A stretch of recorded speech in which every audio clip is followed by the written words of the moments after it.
Everyone, welcome back to my channel. कैसे हैं आप सभी? आई होप आप सब अच्छे होंगे। स्टार्ट करते हैं आज का सेशन। आज हम लोग चैप्टर फर्स्ट का ही एक और टॉपिक करने जा रहे हैं, गिफ्टेड चिल्ड्रन।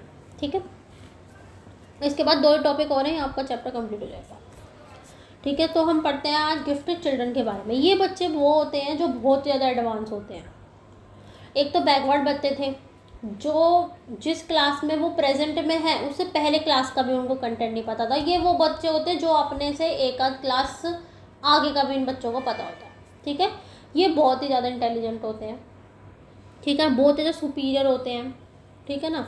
तो टर्मन एंड विटी ने भी बोला कि ये जो गिफ्टेड चिल्ड्रन होते हैं ये आपके बहुत ही ज़्यादा सुपीरियर होते हैं। फिजिकल डेवलपमेंट इनका बहुत अच्छा होता है, एजुकेशनल अचीवमेंट अच्छे होते हैं, इंटेलिजेंट होते हैं, सोशल पर्सनैलिटी सब कुछ बहुत बढ़िया होता है। ठीक है, सिम्पसन एंड लकिन ने भी बोला कि जो गिफ्टेड चिल्ड्रन है they are those who possess a superior central nervous system characterised by the potential to perform task requiring a comparatively high degree of intellectual obstruction of creative imagination of both.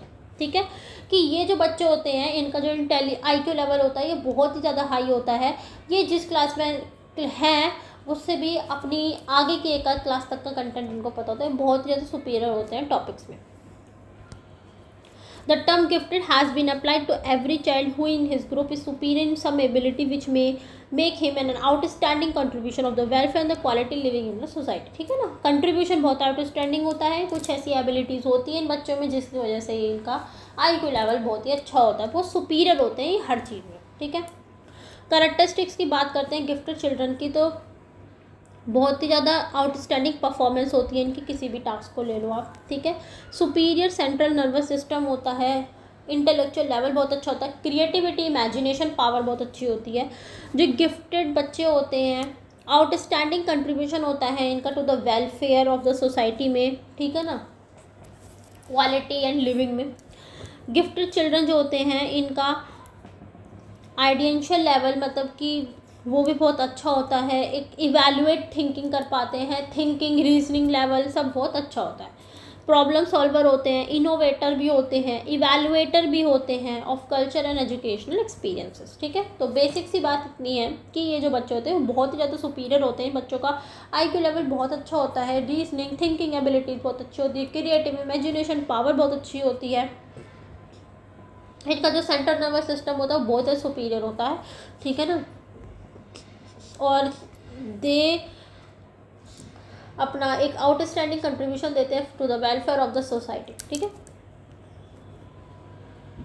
Characteristics की बात करते हैं इन बच्चों के, तो उसमें सबसे पहला आता है आपका इंटेलेक्चुअल कैरेक्टरिस्टिक्स। ये जो बच्चे होते हैं बहुत अच्छे से चीज़ों को ऑर्गेनाइज कर पाते हैं, उनको एनालाइज कर पाते हैं, मेमोराइज कर पाते हैं और सिंथेसाइज कर पाते हैं। ठीक है, इन बच्चों में लर्निंग जो पावर होती है और जो कॉम्प्रिहेंशन एबिलिटी होती है बहुत अच्छी होती है।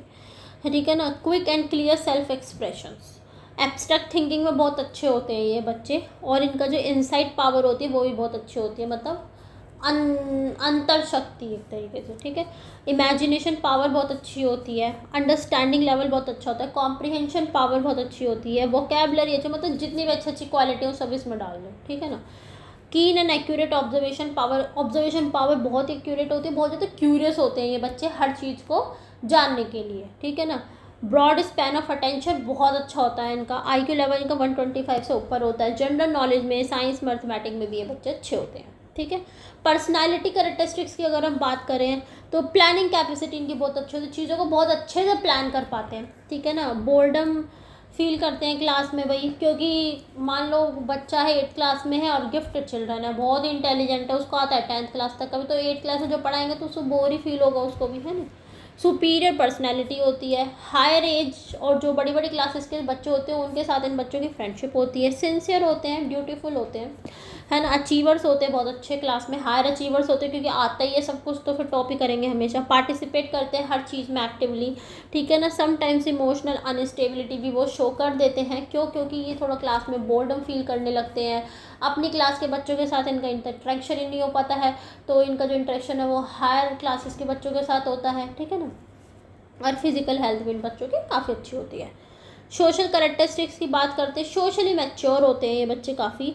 ठीक है ना, अपनी ड्यूटीफुल होते हैं क्योंकि ये बच्चे अपनी ड्यूटीज़ को बखूबी परफॉर्म करते हैं। ठीक है, जो भी इनको वर्क दिया जाता है तो है ना, लीडरशिप वाली क्वालिटी भी इनके अंदर होती है, जब भी वे चीज़ों को अच्छे से प्लान कर पाते हैं, उसको एनालाइज सिंथेसाइज कर पाते हैं अच्छे से, ठीक है। कैपेसिटी होती है, they have the capacity to be socially useful and intermingle to others, दूसरों से बहुत ही अच्छे से ट्रेनिंग इनकी बहुत अच्छी बैठ जाती है, ठीक है। डेमोक्रेटिक होते हैं, मॉरल क्वालिटीज़ इन बच्चों के अंदर होती हैं, और विश्वास करने योग्य भी ये बच्चे होते हैं, ठीक है। नेगेटिव करेक्टरिस्टिक्स भी हैं इन बच्चों की कुछ, क्योंकि ये बहुत ज़्यादा restless, inattentive and disturbing feel करते हैं क्लास में, क्योंकि ये बहुत ज़्यादा बोर फील हो रहे होते हैं, ठीक है। आइसोलेटेड रहते हैं ये ज़्यादातर क्लास में, और नेग्लेक्टेड भी if their potentialities are not paid due to attention, अगर इनकी कैपेबिलिटी को कोई ज़्यादा अटेंशन ही नहीं देगा तो ये बच्चे बहुत ज़्यादा आइसोलेटेड सा फील करने लगते हैं, नेग्लेक्टेड सा इनको फील होता है। जैसे कि मान लो कोई टीचर है, वो 8वीं क्लास का आया, उसने साइंस पढ़ानी शुरू करी, बच्चों को सब कुछ पता है, वो इंटेलिजेंट है बहुत ज़्यादा, उसको आगे की क्लासेस का भी पढ़ा है, तो अब वो बच्चा जो है, टीचर ने मान लो कोई क्वेश्चन पूछता है, तो बच्चा कहता है मैम मेरे को पता है। तो कई बार होता है, आप लोगों ने भी देखा होगा, तो टीचर कह देता है कि बेटा आप ही नहीं है पढ़ने के लिए, माना आपको सब पता है, बहुत इंटेलिजेंट है, लेकिन यहाँ बाकी बच्चे भी बैठे हैं, उनको भी पढ़ना है, ठीक है। तो उस बच्चों को रोक दिया जाता है कि आप ना बोलिए, बाकी बच्चों को भी मौका देने दीजिए। तो इस केस में बच्चा थोड़ा नेग्लेक्टेड सा फील करता है, ठीक है ना, लेज़ी सा फील करता है, क्योंकि स्कूल करिकुलम उसके अकॉर्डिंग होता ही नहीं है, वो इंटरेस्ट ही नहीं ले पाता अकेडमिक एक्टिविटीज़ में, ठीक है ना।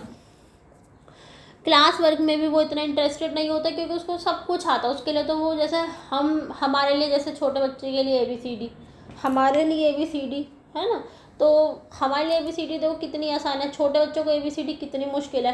तो वही चीज़ है कि जिसको जो चीज़ आती है ना, तो वो उस चीज़ को फिर हल्के में लेता है और बोर फील करने लगता है, लेजीनेस सी आ जाती है, उसको इंटरेस्ट नहीं आता उस चीज़ में, अगर कोई टीचर उसी चीज़ को पढ़ाए जो उसको ऑलरेडी आती है, ठीक है। ईगोइस्टिक एंड जेलस बिहेवियर भी समटाइम्स वो शो करने लग जाता है। दे आर जनरली केयरलेस होते हैं, पुअर होते हैं स्पेलिंग में, हैंड राइटिंग इन बच्चों की इतनी अच्छी नहीं होती है, स्पेलिंग्स में भी जनरली ये ऐसे ही होते हैं। जैसे कि डॉक्टर है, डॉक्टर कितना होशियार होता है, उसको कितना कुछ पता होता है, लेकिन जब लिखता है दवाइयों को तो गुचू मुचू ऐसी कर देता है वो, ठीक है ना, समझ में नहीं आता क्या लिख रखा है, स्पेलिंग का इतना ये फोकस नहीं रखते हैं, ये सिर्फ नॉलेज पे ज़्यादा फोकस करते हैं, है ना। इनको स्कूल करिकुलम भी ये नहीं अच्छा लगता है, जो कि जहाँ तक नॉर्मल बच्चों के लिए होता है, ये है गिफ्टेड चिल्ड्रन, ठीक है। आइडेंटिफिकेशन कैसे करेंगे कि ये बच्चे बहुत इजीली सीख लेते हैं चीज़ों को बहुत अच्छे से, ठीक है। कॉमन सेंस और प्रैक्टिकल नॉलेज इन बच्चों की बहुत अच्छी होती है, अच्छे से क्लियरली थिंक करते हैं, कॉम्प्लेक्स रिलेशनशिप्स होते हैं उनको भी बहुत अच्छे से ये रिकॉग्नाइज कर लेते हैं, अच्छी मेमोरी होती है, जीके अच्छी होती है, लैंग्वेज में अच्छे होते हैं, read books that are 1 to 2 year in advance, उसको ये भी बहुत पढ़ पाते हैं बहुत अच्छे से, डिफ़िकल्ट मेंटल टास्क को भी अच्छे से परफॉर्म कर पाते हैं, वोकैबलरी बहुत अच्छी होती है, ठीक है ना। लैंग्वेज में ये बहुत ज़्यादा प्रोफिशिएंट होते हैं, ठीक है ना, and original but unusual methods और आइडियाज़, ठीक है ना, एकदम मतलब आइडिया अच्छा होता है, अनयूजुअल मेथड्स का यूज़ कर लेते हैं, कभी कभी ओरिजिनल मेथड्स का भी यूज़ कर लेते हैं, ये किसी चीज़ को भी सॉर्ट आउट करने के लिए, ठीक है। तो ये इन बच्चों का क्या होता है, आइडेंटिफिकेशन होता है। प्रोसीजरल क्या होता है, हम किस तरीके से आइडेंटिफाई करेंगे, इंटेलिजेंट टेस्ट लेके, है ना, वर्बल नॉन वर्बल उनकी बच्चों की परफॉर्मेंस के बेसिस पे हम आइडेंटिफाई कर सकते हैं, या फिर आप अचीवमेंट टेस्ट या कोई स्कॉलरटिक टेस्ट लेके आप आइडेंटिफाई कर सकते हो, ठीक है ना। उन टीचर की, फ्रेंड्स की, उनके पड़ोसी की ओपिनियंस के थ्रू आप आइडेंटिफाई कर सकते हो, उनसे ऑब्जर्व ओपिनियन ले लेके, है ना। को करिकुलर एक्टिविटीज़ में जब बच्चा पार्टिसिपेट करेगा स्कूल फंक्शंस में, तो उसके बिहाफ पे भी आप ये आइडिया लगा सकते हो कि हाँ ये बच्चा गिफ्टेड चिल्ड्रन है, ठीक है ना।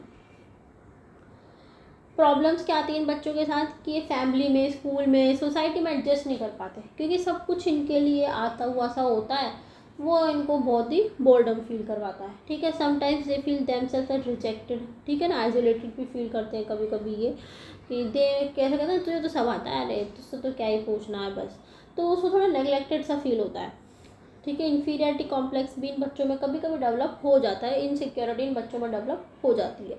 दे में बिकम ट्रुएंट और मे यूज डे ड्रीमिंग और fantasy for the working of higher level. कभी कभी क्या होता है कि ये बच्चे ऐसी कहते हैं ख्याली पुलाव, इमेजिनेशन ही करते रहते हैं कि हम बहुत ही हाई लेवल का वर्क कर रहे हैं, लाइक दैट। तो डे ड्रीमिंग में और फैंटेसी में ही इनका ज़्यादा से ज़्यादा टाइम जो है इनका निकल जाता है, कभी कभी ऐसा इन बच्चों के साथ ऐसा होता है, ठीक है। तो ये था आपका गिफ्टेड चिल्ड्रन के बारे में, ठीक है। इसके बाद हम लोग पढ़ेंगे handicapped and slow children. Slow learner के बारे में। ये आपके 2 लास्ट टॉपिक होंगे, उसके बाद आपका ये चैप्टर कंप्लीट हो जाएगा, फिर हम नेक्स्ट चैप्टर की तरफ मूव करेंगे। नेक्स्ट चैप्टर बहुत ही इंटरेस्टिंग रहने वाला है, ठीक है। So thank you, take care, bye bye. आपको कुछ समझ में आया हो तो आप ज़रूर मेरे को फीडबैक दीजिएगा। कोई दिक्कत दुविधा परेशानी है तो मेरे को कमेंट सेक्शन में ज़रूर बताइएगा, ठीक है। सो ठीक है, थैंक यू, टेक केयर।